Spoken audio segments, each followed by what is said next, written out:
Hello dear parents.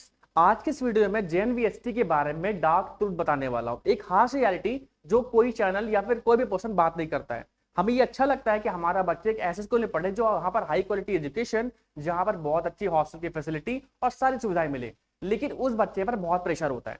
तो यहाँ पर मैं कुछ ऐसी मिस्टेक्स भी बताने वाला हूँ कि जो आपका बच्चा करता है, अगर उन मिस्टेक्स को आपका बच्चा नहीं करेगा तो शायद वो सक्सेसफुल हो जाएगा। ठीक है, तो मैं शुरू करता हूँ आगे। क्योंकि यहाँ पर जो फेलियर रेट है वो बहुत है। फेलियर रेट क्यों ज्यादा है? क्योंकि यहाँ पर बहुत ज्यादा कंपटीशन है। 80 सीट ही केवल होती है और 25 लाख लोग फॉर्म भरते हैं। तो पर डिस्ट्रिक्ट में अगर 80 सीट्स होंगे और 25 लाख फॉर्म भर जाएंगे टोटल, तो प्रॉब्लम तो होगी। तो मैं अगर मिस्टेक नंबर 1 की तरफ बात करूं तो मैथ ट्रैप। अब ये क्या है सर? सर ये चीज इंपॉर्टेंट ये है कि जैसे फॉर एग्जाम्पल रीजनिंग के टोटल क्वेश्चन आते हैं 40 एग्जाम में, लेकिन बच्चा सोचता है कि मैथ्स में तो केवल 20 ही क्वेश्चन है, हमें फोकस रीजनिंग में करना चाहिए। तो ये उसकी सबसे बड़ी मिस्टेक होती है, क्योंकि रीजनिंग में भी तो ओवरऑल मैथ्स ही भरी हुई है। तो जो बच्चा अगर मैथमेटिक्स को बहुत अच्छी तरीके से पहले से ही बेस तैयार कर लेता है, उसके लिए रीजनिंग आसान हो जाती है। तो सबसे पहली जो गलती है वो होती है ओवर फोकसिंग ऑन रीजनिंग। तो ये सारी चीजें उनको नहीं करनी है। सबसे पहले उस बच्चे को मैथमेटिक्स का बेसिक्स, बॉर्ड मास, स्क्वायर, क्यूब, इन सारी चीजों पर ज्यादा फोकस करना चाहिए। साथ ही साथ वो शॉर्ट ट्रिक्स नहीं लगाता है स्कूल में, क्योंकि स्कूल लेवल पे क्या होता है कि शॉर्ट ट्रिक्स नहीं बताई जाती हैं, लेकिन जब वो एग्जाम में बैठता है तो उसको शॉर्ट ट्रिक्स की रिक्वायरमेंट होती है, क्योंकि वहां पर लिमिटेड टाइम है, बच्चे के पास लिमिटेड टाइम है और 100 क्वेश्चन करने होते हैं, तो उसका अलग ही प्रेशर होता है।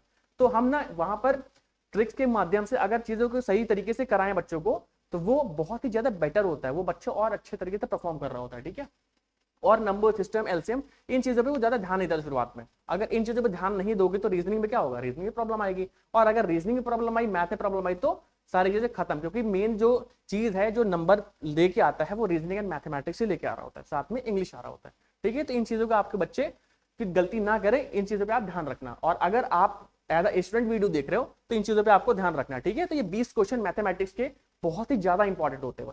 ठीक है, तो मिस्टेक नंबर 1 ये आपको नहीं करनी।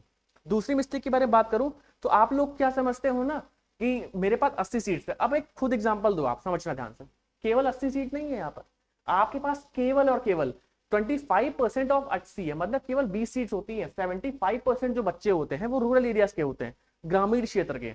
तो गांव के बच्चों के लिए बहुत अच्छी अपॉर्चुनिटी होती है ये, कि वहां से यहाँ पर एक अच्छे कॉलेज में या अच्छे स्कूल में एडमिशन ले ले। ठीक है, तो 25% सीटें केवल अर्बन लोग के लिए है, मतलब जो शहर में लोग रहते हैं उनके बच्चों के लिए है।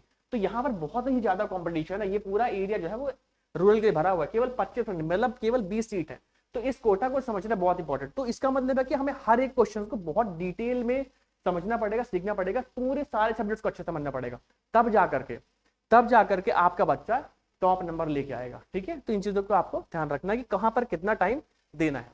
और सबसे बड़ी मिस्टेक, क्योंकि जब प्रैक्टिस कर रहे होते हैं एग्जाम के लिए या फिर जब आप नॉर्मल प्रैक्टिस कर रहे होते हैं बच्चे, तो उस केस में वो कभी भी ओएमआर शीट नहीं भरते। तो ओएमआर शीट नहीं भरते जब स्कूल में उनको दिखता है कि अचानक से ओएमआर शीट भरनी, या फिर जब एग्जाम सेंटर पे जाते हैं और उनको ओएमआर शीट भरनी होती है, ओएमआर शीट। ठीक है, तो उस केस में क्या होता है?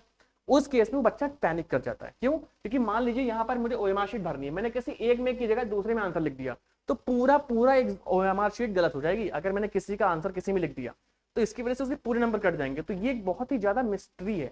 ठीक है, मिस्ट्री, वो ये बच्चा मिस्ट्री तब सॉल्व कर पाता है जब वो रेगुलर प्रैक्टिस कर रहा होता है। तो इन चीजों को बच्चे पे ध्यान रखना है। ठीक है, और रॉन्ग बबल फिलिंग, यही मैंने जो चीज बताई। ठीक है, रफ कॉपी में यूजली कर रहा होता है। ठीक है, तो एक मिस्टेक आपके बच्चे का पूरा करियर खराब कर सकती है। ठीक है, 6 में अगर आपको जेएनयू में नहीं मिले तो आपको नॉर्मल स्कूल में डालना पड़ेगा। तो एक बहुत बड़ी अपॉर्चुनिटी होती है जो बच्चे मिस कर जाते हैं। तो इन चीजों को ध्यान में रखना है, इसलिए मैंने यहाँ पर बता दिया है कि इस चीज का बटन दबा दिया है कि बच्चे को इस चीज पे फोकस जरूर करना ना, कि कैसे वो अपने लेवल पर जब पढ़ाई कर रहा होता है तो ओएमआर शीट डेली का डेली प्रैक्टिस भी कर रहा हो। ठीक है, बढ़ते हैं आगे। तो बेसिक सा है, अगर मैं मैथमेटिक्स, क्योंकि एज अ मैथमेटिक्स टीचर मैं बताऊंगा कि बच्चे कैसे 3 स्टेप्स में आगे बढ़ सकते हैं। तो सबसे पहला स्टेप क्या होता है कि कोर फाउंडेशन, सबसे बेसिक चीजें। अब बेसिक चीजों में सर क्या आता है? देखिए, नंबर सिस्टम। ठीक है, नंबर सिस्टम हो गया, है ना। 4 फंडामेंटल ऑपरेशन, एग्जैक्टली बॉड मास ही है। ठीक है, बॉड मास वगैरह एंड फैक्टर्स एंड मल्टीप्लिकेशन। तो पहले लेवल पे पहले 30-40 दिन बच्चे को इस पे ज्यादा फोकस करना चाहिए, लेवल 1।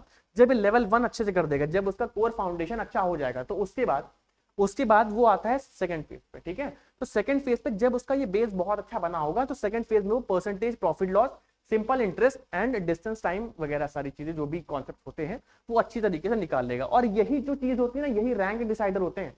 जिस बच्चे ने यहाँ पर इस वाले में नंबर गेन कर लिया, अब इसको गेन करने के लिए यहाँ पर अच्छे से मेहनत कर लिया, तो वही नंबर ले आते हैं आगे, और वही बच्चे आगे निकल जाते हैं। क्योंकि कंपटीशन इतना हाई है कि अगर एक क्वेश्चन भी आपका गलत हुआ तो आप कंपटीशन से बाहर हो जाते हो, ऐसा होता है। ठीक है, फिर तीसरा फाइनल पॉलिश, कि जैसे हीरा होता है, हीरे को बना लिया, अब उसको तराशना भी है। तो यहाँ पर ये जो फेज होता है, यहाँ पर आपके बच्चे को आपके हीरो को तराशना है।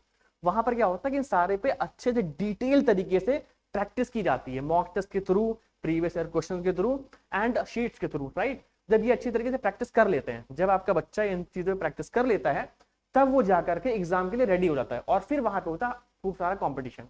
तो इन चीजों पे आपको आपके बच्चे के लिए फोकस करना चाहिए। एज अ स्टूडेंट आप इस वीडियो को देख रहे हो, तो इन चीजों पे आपको फोकस करना चाहिए, तब आप जाकर के मास्टरी कर पाओगे। सो मैं सारी चीजें बताने के बाद आपको या फिर आपके बच्चे को अकेले नहीं छोड़ूंगा, विशेष भैया आपके बच्चे के साथ है, राइट। तो ये मैं हूं, ये आपका बच्चा है, या फिर आप एज ए स्टूडेंट देख रहे हो तो आप ये, एंड मैं साथ दूंगा। यहाँ पर मैं मैथमेटिक्स का इसी चैनल पर पूरा कोर्स जेएनवी के लिए लेके आ रहा हूँ। बहुत ही जल्द आपको इस चैनल पे इन्फॉर्म कर दिया जाएगा। साथ ही साथ अदर टीम, मतलब पूरी जो टीम है उसके जो टीचर्स हैं अदर सब्जेक्ट्स के, वो सारा भी कंटेंट प्लान कर रहे हैं। तो बहुत ही जल्दी यहाँ पर हम पूरा हर एक चीज फ्री में लाने वाला है, यूट्यूब पर पढ़ाने वाले हैं। तो अगर आप चाहते हो कि आप अपडेटेड रहो, तो इस चैनल को सब्सक्राइब कर लो, और साथ ही साथ अगर ये वीडियो अच्छी लगी तो इस वीडियो को लाइक करके कमेंट में आप ये बताओ कि क्या आपका बच्चा क्लास 7 में, अगर हाँ, अगर ये वीडियो आपको पसंद आई हो तो वहां पे भी बताना है किन किन चीजों पे आपका बच्चा प्रॉब्लम झेल रहा है। ठीक है, मैं आपसे मिलूंगा नेक्स्ट वीडियो में, तब तक के लिए जय हिंद, नमस्कार।